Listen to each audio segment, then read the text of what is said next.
As paz. Amém? É só ressaltar. 45 com carinho de 38. Carinho de 38 para não ter.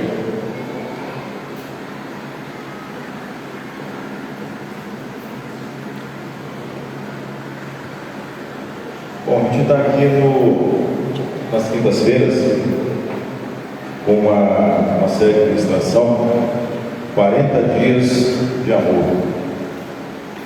É muito amor num período só, né? Se a gente não sair desse período de ministração, entendendo sobre o amor de Deus na nossa vida, como Deus nos ama, como Deus que é o amor de Deus na minha vida, não vai ter outra oportunidade. A gente tem que pelo menos entender, ver o que Deus quer de cada um de nós. Por que Ele morreu por mim, por que Ele morreu por você. E hoje a gente vai falar um tema que é amor com palavras. Em 1 Coríntios, capítulo 13, versículo 6, diz: o amor não se alegra com a justiça, mas se alegra com a verdade. Então vamos orar. Ó Pai, obrigado por essa oportunidade, Senhor. O Senhor não quer nos ensinar um pouco mais sobre o teu amor.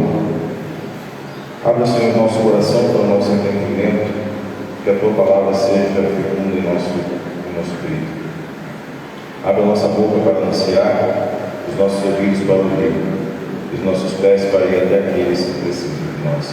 Isso eu te peço, eu agradeço em nome de Jesus.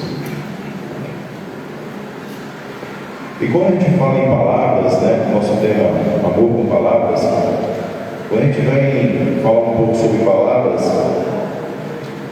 a palavra no nosso meio, na nossa vida, é algo que a gente aprende desde cedo, desde a infância, desde os primeiros, antes às vezes dos primeiros passos, a gente já consegue balbuciar alguma coisa, falar alguma coisa, papai, mamãe, ouvir.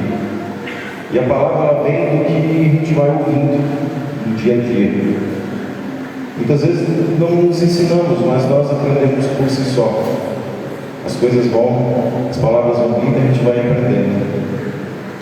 O interessante é que antes da Bíblia ser escrita, antes dos 5 primeiros livros, né, do Pentateuco, antes de tudo, antes da escrita,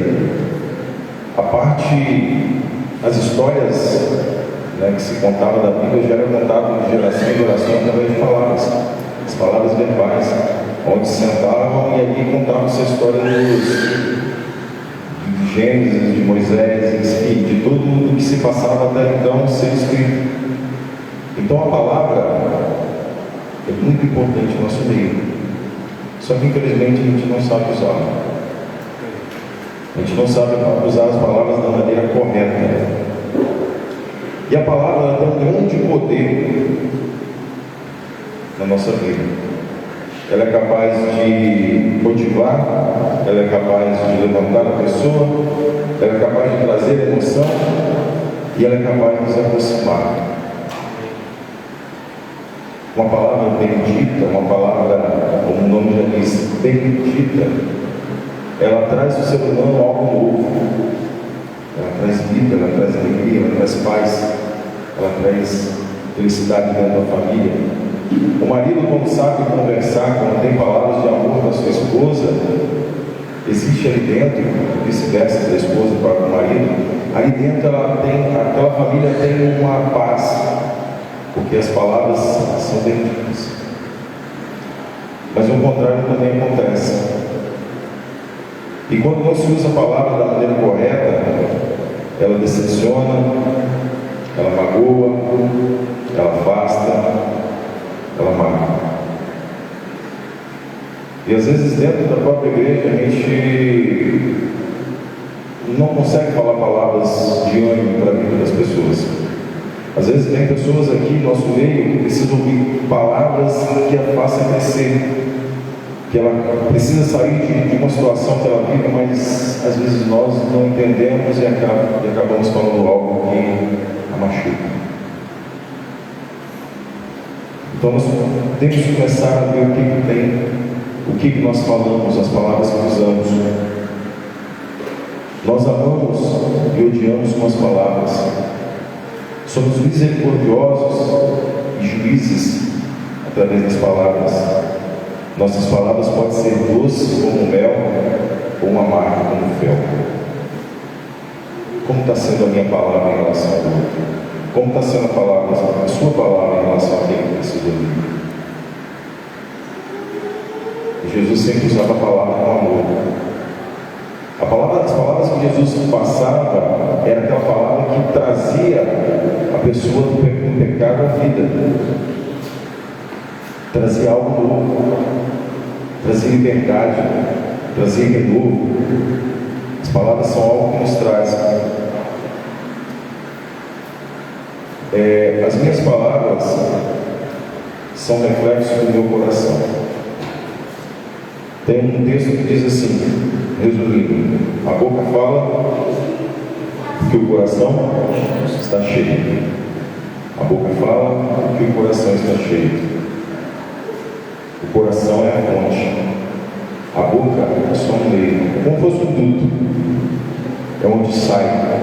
E às vezes as nossas palavras são vômitos, desculpa a palavra, mas são vômitos na vida das pessoas, porque o nosso coração está impuro.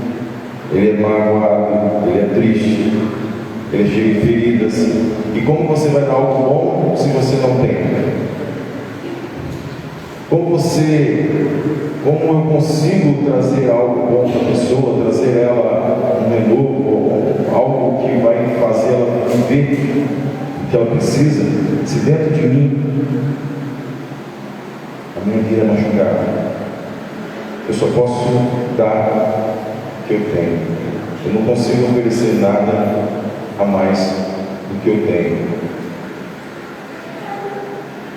Em Provérbios 27:19 diz: assim como a água reflete o rosto, o coração reflete quem somos. Então nós somos reflexos do nosso coração. O que a gente apresenta para o outro? E Deus, Ele não consegue derramar vinho novo em outro velho. Por que muitas vezes nós não conseguimos às vezes a gente ora, pede a Deus algo diferente na nossa vida, e a nossa vida às vezes é sempre a mesma coisa, porque Ele não consegue colocar algo novo no que é velho. Por que não se coloca vinho em outro velho? Porque o outro vai se estourar e o vinho vai embora, vai se perder. E às vezes nós somos como odres, são feitos de ouro de animal ressecado, muitas vezes de água podre. E quando você tem algo precioso como um vinho cai aí dentro, ele não vai aguentar, ele vai deixar embora. A gente não tem estrutura para isso, para receber as bênçãos de Deus.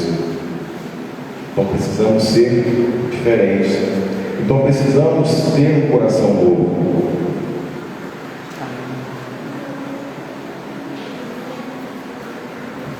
Tem um louvor que eu gosto, e nesse período de GCE também que a gente faz, né? Até que você falei em Vanusa, que esse hino é o nosso hino-chefe lá que a gente coloca no GCE. Ele é assim: dá-me um coração igual ao seu, meu mestre. Dá-me um coração igual ao seu, coração disposto a obedecer, cumprir todo o teu querer. Dá-me um coração igual ao teu. Eu já ouvi esse hino, eu acho, umas 20 vezes mais. E todas as vezes que eu ouço ele, eu peço: Senhor, muda meu coração. Me dá um coração novo para poder viver algo novo na sua vida. O que o Senhor tem para mim? Eu sei que o que eu vivo hoje, eu ainda não consigo entender e vivenciar o que o Senhor tem para a minha vida. Por isso que eu preciso de algo novo. Eu preciso de um coração novo. Amém. E todas as vezes que eu canto, dai-me um coração igual ao teu, meu mestre, dai-me um coração igual ao teu, coração disposto a obedecer, lindo teu querer, dai-me um coração igual ao teu. Aleluia. Glória. E aí o Senhor vai me renovando, Ele vai me buscando, Ele vai me trazendo algo novo, Ele vai me mostrando aonde eu tenho que mudar, Amém. Ele vai me mostrando aonde eu preciso transformar, aonde eu preciso ser transformado. Esses dias a gente estava indo para o TCE, estava eu com a Luz indo no carro, e aí eu conversando com ela, às vezes estava até um pouco desanimado, então conversando com o pastor sobre isso. Eu falei, sabe, o que a gente está fazendo? Talvez precisar fazer algo mais, o que a gente precisa fazer? Não sei se as pessoas, os casais que estão ali estão conseguindo entender o que está acontecendo. E aqui às vezes um pouco desanimado. E naquele dia foi tão bênção para dentro do grupo. E aí o Senhor diz o seguinte: eu te darei mais pessoas para você tratar, mais para pessoas para você estar ali. Mas antes você precisa tratar aqueles casais. Precisa primeiro você ser tratado e tratar aqueles que estão ali. Depois eu trazer mais. Porque não adianta, e eu até comentei com o pastor sobre isso, igual a igreja. Nós queremos ver a igreja cheia, não é isso? Mas primeiro nós precisamos ser tratados, tratar quem está aqui dentro, para depois, para aqueles que vierem, nós sabemos dar a palavra para eles. Então que a gente primeiro se trate, deixe o Senhor tratar, muda o coração, traga algo novo, dá renovo de vida. E isso eu tenho vivenciado um tempo para cá. Situações que têm acontecendo, algo que vai vindo, às vezes confronto, que hoje eu sei que os confrontos são bons. Infelizmente nem todos entendem dessa forma. Muitas pessoas não gostam de ser confrontadas. Eu acho que o confronto é ruim, não é. O confrontar é trazer uma realidade que às vezes eu não estou enxergando, mas quem está fora vê. Só quem está fora, às vezes, na maioria delas, não quer o bem, mas aquele que quer vai me trazer palavras com amor. Amém. Então você precisa mudar isso. Em casa eu sou muitas vezes confrontado. Quando Deus muitas vezes deixa a marca na hora. Só que eu sei que são confrontos que ela traz, são confrontos de amor. E hoje eu entendo isso. Eu entendo e até respeito e busco isso aí. Então, da mesma forma que eu sou confrontado, eu tento confrontar as pessoas. Porque se eu amo, eu preciso que elas também entendam um pouco desse amor que eu tenho, que Deus me deu, eu preciso passar para os outros. Só que eu preciso entender as palavras para saber confrontar com amor. E aí vem o grande mandamento.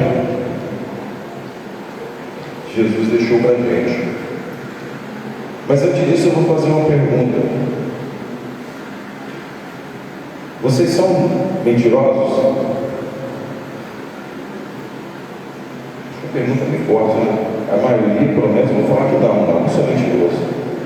Vocês são mentirosos? Não. Isso aí. Em 1 João capítulo 4, versículo 20 diz: se alguém diz eu amo a Deus e odeio seu irmão, é mentiroso. Pois quem não ama seu irmão a qual viu, como pode amar a Deus a quem não viu? E aí eu não vou perguntar de novo, porque eu me enquadro às vezes nisso aí, eu não vou poder responder, talvez não. Às vezes não é o odiar, mas às vezes é não gostar. Às vezes a gente sempre do lado da pessoa e da paz, e aquilo todo, mas fora daqui a gente acaba falando mal dela. Eu fofoca, fazendo coisinha, mas é coisinha básica, não.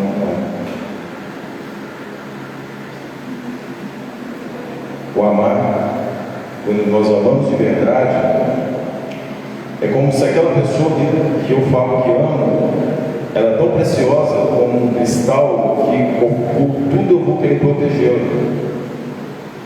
E se eu não consigo protegê-la, e eu mesmo sou descuidado e posso deixar quebrar, aquilo não é amor. Às vezes as pessoas nem contam algo para mim, né, para qualquer um, às vezes desabafando. E aquele segredo já às vezes não vira muito segredo, já vai para o ouvido de um para o outro. Quantas vezes falamos que amamos a Deus, louvamos, agradecemos e tudo mais, isso tem que ser feito, mas que a outra parte não pode ser o contrário. Eu tenho que amar da mesma medida. Porque as palavras podem até enganar as pessoas, mas Deus não. Ele conhece o nosso coração. Ele sabe quem nós somos. Ele conhece o nosso íntimo. Eu posso ficar falando que ama qualquer um abraço aqui ou lá fora, mas Ele sabe que realmente quem eu sou, quem é o Helder, quem é cada um. E eu preciso urgentemente, isso é sempre não um pedido. Jesus ele quase que nos ele fala ainda como um confronto, ele nos pede urgentemente, nós temos que amar como ele amou. Mas é de amar como Jesus amou é diferente, é difícil. Aqui nós não estamos falando de quantidade, nós estamos falando de como Jesus amava. Como é que Jesus amava? Jesus amava indo em lugares que as pessoas, os doutores da lei, não queriam estar. Jesus amava quando ele estava até perto de uma prostituta e disse a todos, não adúltera, disse a todos: quem tiver pecado, tire a primeira pedra. Jesus amava quando ia até os leprosos, onde ninguém não queria ficar perto, e curava. Amém. É assim que Jesus amava. Às vezes, quando a gente fala de Cristo, algo espantoso, sobrenatural, claro, é Deus, mas Ele nos mostra que não é tão difícil. É nós que às vezes não fazemos, porque os nossos afazeres do dia a dia é muito mais importante. As coisas, elas são muito corridas. O nosso tempo é precioso e vai muito embora. E é interessante que, se a gente buscar os textos bíblicos, Jesus era ótimo em escandalizar os doutores da lei, os conhecedores da palavra, aqueles, vamos botar hoje, né, aqueles crentes que conhecedores da palavra, que sabem de cor, salteado, mas que não viviam. Que não sabiam o que é ir para uma pessoa. É aquele que pediu para Zaqueu descer, mas ele é pecador, como é que você vai na casa dele? É esse que eu quero. É aquela pessoa que eu não quero do meu lado. É aquele que Jesus quer. É um problemático, eu não quero do meu lado. Então é isso, traz para mim. Ah, aquela pessoa tem uma vida complicada, traz para mim, é isso que eu quero. E a gente vai buscando o que é mais fácil. A gente vai buscando aquelas pessoas que são mais fáceis. E qual é o grande mandamento? Em Mateus 22, 36 e 39 diz: Mestre, qual é o grande mandamento da lei? E Jesus disse: amarás o Senhor teu Deus de todo o teu coração, de toda a tua alma e de todo o teu entendimento. Este é o primeiro e o grande mandamento. E o segundo, semelhante a esse, é: amarás o próximo como a ti mesmo. Eu digo o seguinte: se a gente entender esse mandamento, amar a Deus sobre todas as coisas e o próximo como a ti mesmo, tudo que está aqui na Bíblia vai estar aqui dentro. Amém. Porque Jesus resumiu todos os textos aqui para simplificar. Você quer uma coisa mais simples? Então eu vou resumir o resumo do resumo e trazer para você. Ame a Deus. Tudo que você tem no coração, em primeiro lugar é Ele. Agora, ame o próximo como a ti mesmo. Agora eu vou fazer uma pergunta. Eu consigo amar o próximo se eu não me amo? Existe como? Então eu preciso me amar primeiro. Mas as pessoas não entendem que ela precisa se amar. Ela acha que a pessoa que ela se ama primeiro é uma pessoa egoísta. Não, isso não é egoísmo. Porque eu não posso dar o que eu não tenho. Eu aceito o amor de Deus, recebo esse amor, vivo esse amor, transforma esse amor.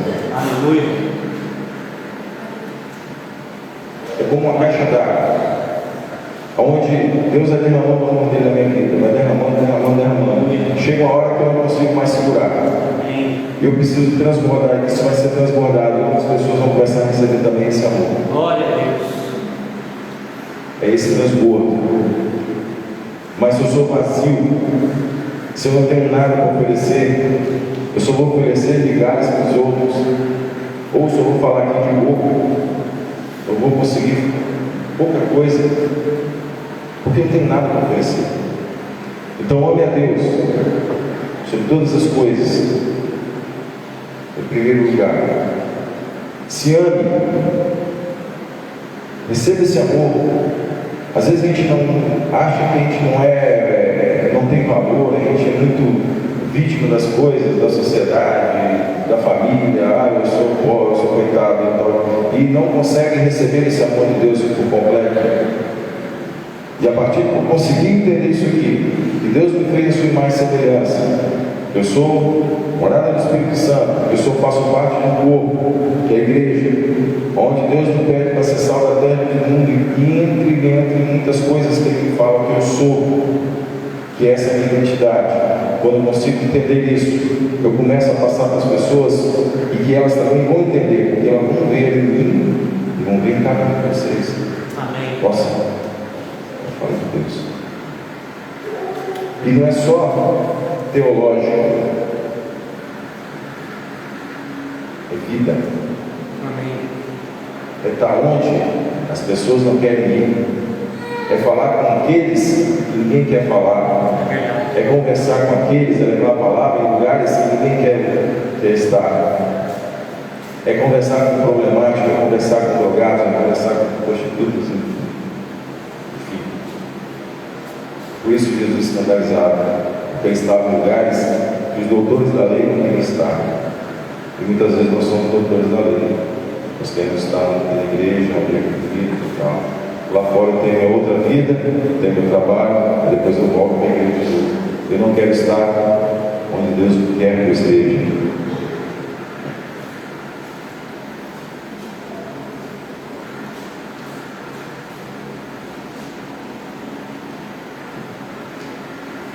E dentro de palavras de amor, existe, amor com palavras, existe as palavras que acolhem. Eu quero passar com vocês, resumir com vocês um texto que todos conhecem, que é um texto do filho pródigo. Esse texto eu não vou ler, porque todo mundo já sabe, já conhece, mas eu vou pegar alguns pontos dele. O filho mais novo pegou um tempo da vida dele. Eu não quero mais trabalhar com o pai, eu quero minha parte. Pai, eu quero ir embora, eu quero viver minha vida. Estive com o Senhor até agora, mas agora eu quero ser independente. Quero ir embora, quero fazer meus negócios, quero viver minha vida. Vai partir por aí, sem rumo, sem destino. Pai, deixa eu ir embora. E aí começa um contexto que eu quero que vocês entendam. O que o pai falou?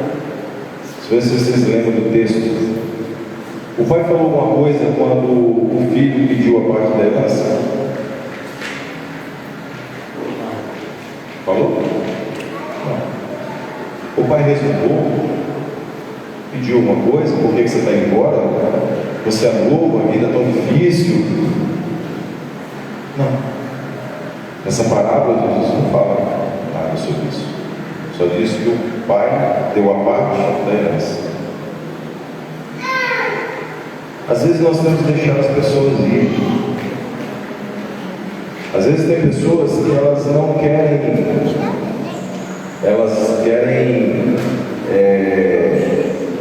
aprender com os próprios erros. É mais difícil aprender com os próprios erros, mas às vezes você tem que deixar ir. Deixa ir. Não resmungue, não reclame, não questione. Deixa ir. E o filho foi, perdeu tudo, não sei o que, prostitutas, e aí ele se arrepende. E aí vem o arrependimento, que é no versículo 21, que o filho para e diz: meu pai, os servos de meu pai tem tudo de bom. Tem comida, tem lugar para morar, tem bom. E eu estou aqui, não consigo comer nem as comidas que eu estou dando para os porcos. Então eu vou chegar para meu pai e vou dizer: pai, pequei contra o céu e contra ti. Não mereço mais ser chamado seu filho. Ainda receba como servo, está de bom tamanho. Ele se encheu de coragem, voltou. As pessoas vão voltar. Você deixou ela ir. Falou.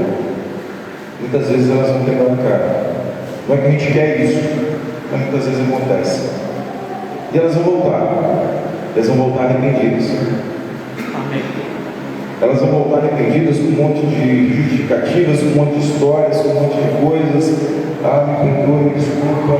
E vão achar assim que nós não vamos recebê-las da forma que ela saiu, com aquele mesmo sentimento de pai para o filho, que é o que o filho imaginava. Só que aí vem a acolhida. E no texto diz que o pai avistou o filho de longe. Mas o pai só avista o filho de longe por quê? Porque o pai nunca cansou de esperar. O pai sempre sabia que ele ia voltar. Não importa quanto tempo. O pai sabia que ele ia voltar. O pai sabia que ele estaria de volta. E todos os dias, eu fico imaginando a cena, ele lá na casa dele, estando na estrada, e vendo o filho dele voltando. Na cabeça dele, um dia ele vai voltar. O texto não diz se ele foi 1 ano, 2, eu não sei como sei se foi 1 ano, 2 ou mais, ou menos, não sei. Mas o filho voltou. E aí o pai, vendo o filho, chamou ele de volta. O que o pai, agora vocês lembram o que o pai falou com ele? O pai murmurou, o pai pediu justificativa, o pai pediu por que você saiu, por que você gastou dinheiro. Ele falou isso? Não. O que ele falou? Chamou os servos dele. Traga o de melhor. Traga a melhor túnica. Traga a melhor roupa. Traga um anel para colocar no dedo. Traga uma sandália nos pés. Porque se meu filho estava morto, tornou de vez, estava perdido e foi encontrado. Quando acontecer essa volta, que a gente não pense nas justificativas, nos porquês, nos julgamentos. Você não é para ele. Você gastou o seu dinheiro, você gastou o dinheiro, agora está aí voltando. Não. O pai recebe. O interessante foi Jesus que colocar isso. Nós às vezes estamos vivenciando na igreja temos uma vida cristã, acompanhamos a Deus, estamos aqui, só que às vezes vamos embora, para viver outras experiências. Vamos sair, vamos ver por aí. Só que um dia a gente volta. Perdemos tudo, perdemos muita coisa. Perdemos tempo, perdemos vida, saúde, às vezes família. Só que quando a gente volta naquele sentimento que Deus não vai me receber como filho, Ele vai me receber como servo. Só que uma vez filho, sempre filho. Uma vez filho, sempre filho.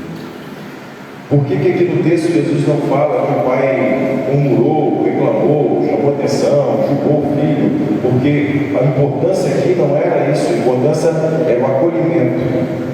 O pai soube falar palavras de acolhimento. Esse meu filho estava morto, tornou-me ver. Estava perdido e foi encontrado. E ali ele não fala direto com o filho. Ele fala para quem está do lado, para todo mundo ouvir a felicidade que ele estava. Que a gente possa entender esse acolhimento. Como Deus nos acolhe, a gente também possa acolher os outros. Sem julgamento, nós não somos juízes de nada. Que a gente possa ter um coração aberto, palavras no sentido, para que aqueles que voltam sejam recebidos de braços abertos, para que não se sintam machucados.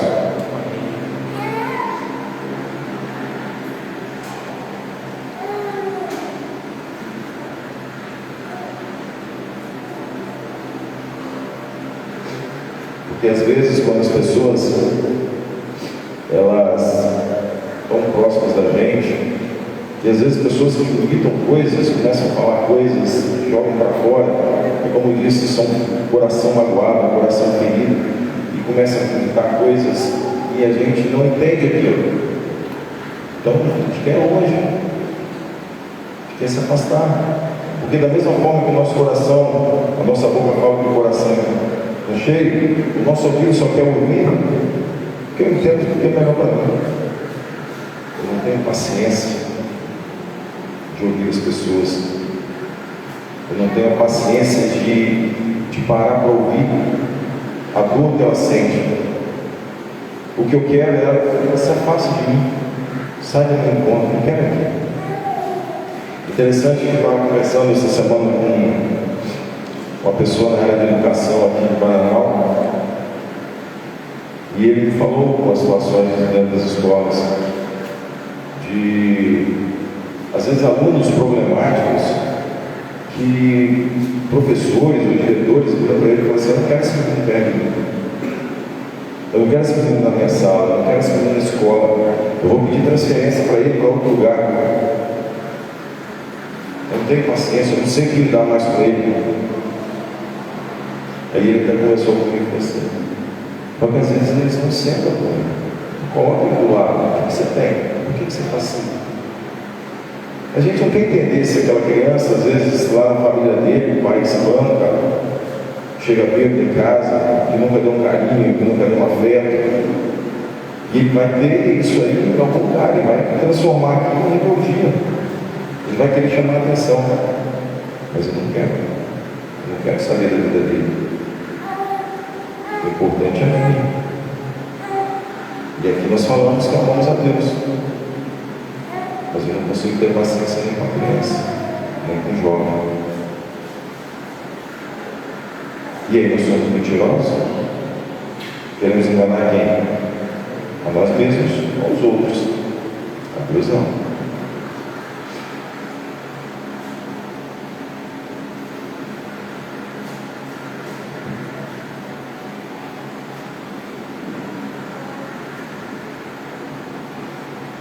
Toda palavra que vem, tem uma frase bem interessante, eles costumam falar que assim, toda palavra sem amor, ela gera dor na vida das pessoas.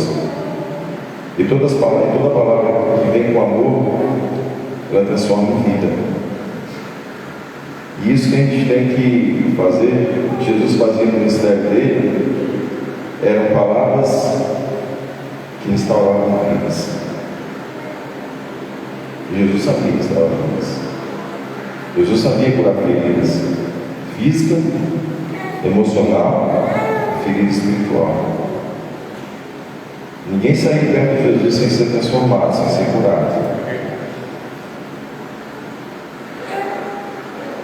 Porque ele sabia qual o ponto, ele sabia ouvir, ele sabia entender, ele sabia interpretar o que aquela pessoa estava sentindo. Jesus restaurava vidas.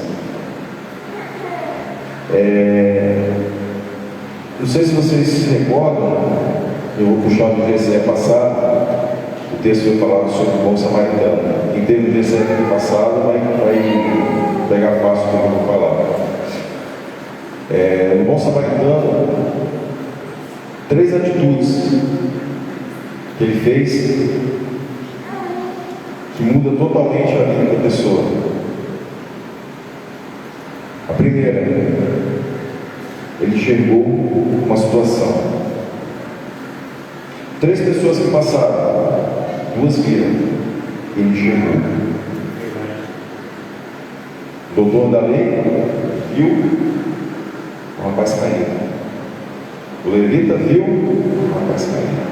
O samaritano enxergou. Primeiro, nós temos que saber enxergar as situações que estão ao nosso lado.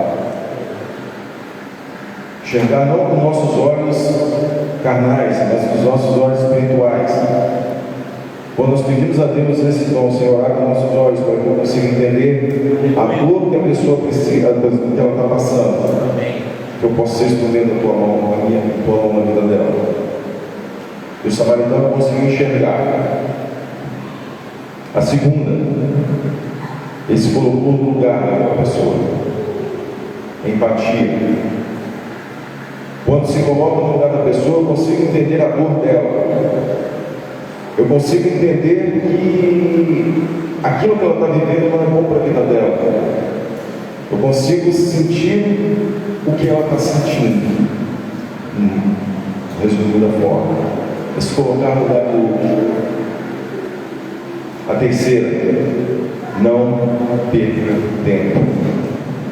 O que você tem que fazer, faça na hora, porque você não vai ter oportunidade de falar depois.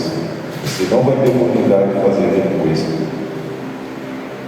Eu vou colocar um testemunho aqui, que não é meu, que é da Lusa, mas eu já conversei com ela, pode colocar aqui, como ela está aqui, vamos usar a sua experiência de vida que você passou aqui.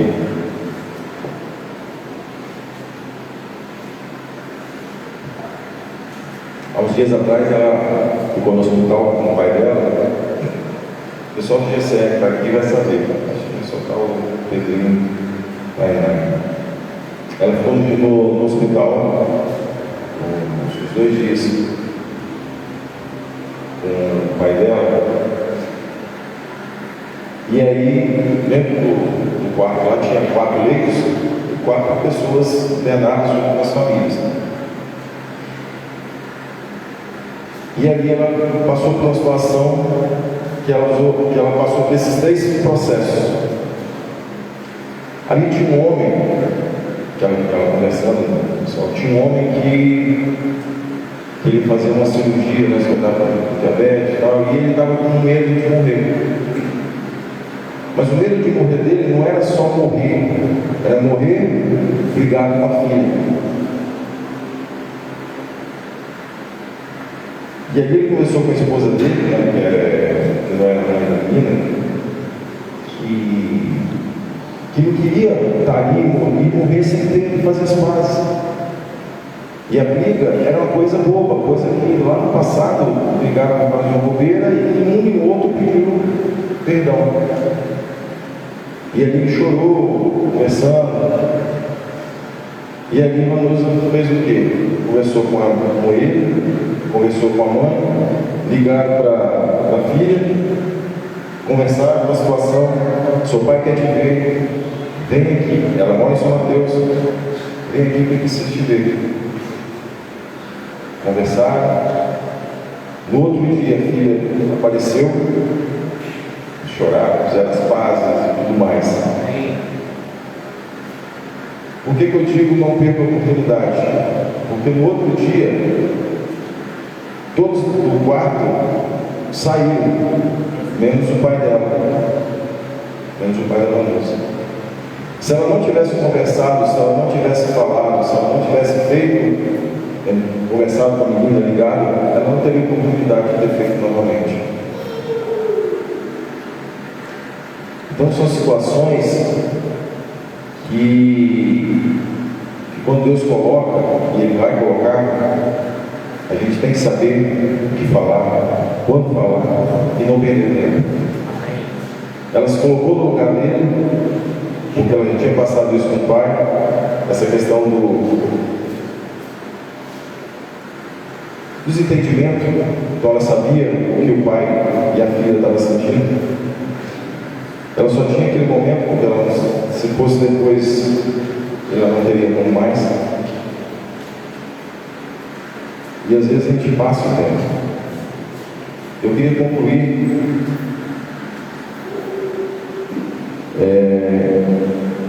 que às vezes, muitas vezes achamos que nós precisamos de pessoas que nos amem, quando na realidade tudo que precisamos é mais pessoas. A gente quer estar cercado de pessoas que nos dê carinho, que nos dê afeto, que está ali presente do nosso lado, derramando amor na nossa vida. Isso é bom, mas isso às vezes não nos preenche. Diferente de quando nós amamos aqueles que precisamos amar. Quando nós demos nosso tempo para aqueles que precisamos dar, a oportunidade vai embora. E o interessante é que aquele dia teve uma outra pessoa que passou antes, que não viu da maneira que ela viu aquela situação. Uma pessoa que ficou com o pai dela e que ainda falou assim: nossa, não enjoado, reclama, não tem ninguém para estar junto. Ela só viu, ela não chegou. Então que o Senhor possa abrir os nossos olhos espirituais, para poder ver naquelas pessoas a figura também de como Jesus faria com ela. Glória a Deus. Que a gente possa estar no lugar que as outras pessoas não querem estar. Que a gente possa falar com pessoas que a maioria não quer falar. Que a gente possa fazer o que a maioria das pessoas não quer fazer. Eu quero concluir com o seguinte: que a igreja que vai impactar o mundo não é a que eu estou indo, mas a igreja que vai impactar o mundo é a que eu estou sendo. Amém. Eu faço parte do corpo. E esse corpo eles têm que estar completo. Amém. Glória a Deus. Certo? Então eu não posso achar que estar aqui só basta. Isso aqui é o lugar que eu me encho. É como se fosse aonde eu venho buscar esse amor de Deus, aonde eu vou me enchendo, aonde eu vou me enchendo desse amor, vou me enchendo desse amor, que eu vou transbordar ele lá fora. Aleluia. Para aquelas pessoas que ainda não viram, não entendem, não receberam esse amor de Deus na vida deles. Amém. Amém? Amém.